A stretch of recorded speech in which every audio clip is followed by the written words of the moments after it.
As a sales leader doing a pipeline review, or an individual account executive looking at an opportunity in their pipeline, we tend to ask the wrong question.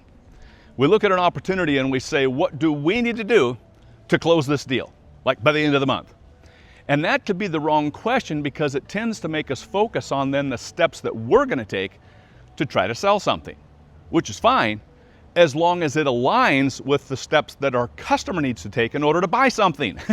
And so I want to suggest that instead of asking that question, what do we need to do to close this deal, we substitute that with these 4 questions. Number 1 is, what does the customer's overall buying process look like? Who are the people involved in that process? What steps do they have to work through? All the way from early dawn discovery through, let's say, getting to know various suppliers and providers, making a selection, working through, let's say, the financial approval and legal approval and technical approval, all the way through procurement. What are all the steps they have to take and the people involved in those steps? And we want to find this out by really engaging and asking more key questions, such as, Mr. Johnson, if you decided to move forward, who else besides yourself would need to be on board?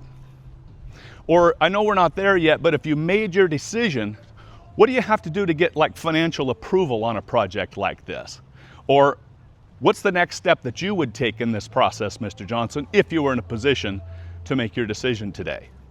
And stepping into those questions and having that conversation with the client, it resembles 2 things. Number 1 is that now you're showing an interest in helping them to work through that process, and you're partnering with them to help them to get where it is that they want to go. Not in a sales way, I'm trying to close you way, but in a I'm here to assist you and help you way.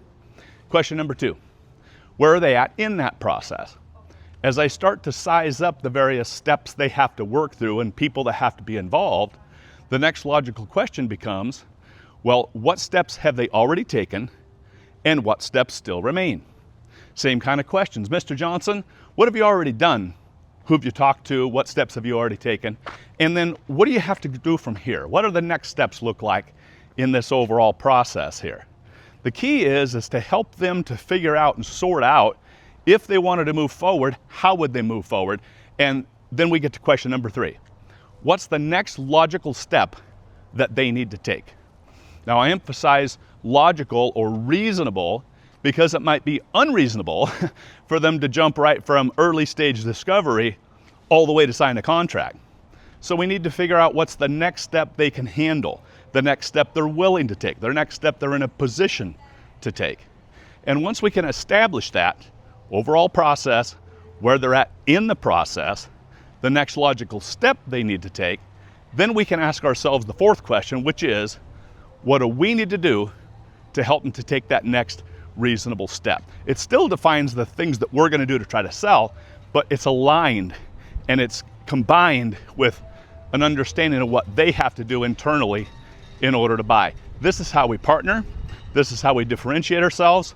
And this is how we get to a place where we truly can answer the question, what do we need to do to go close this deal? See you soon.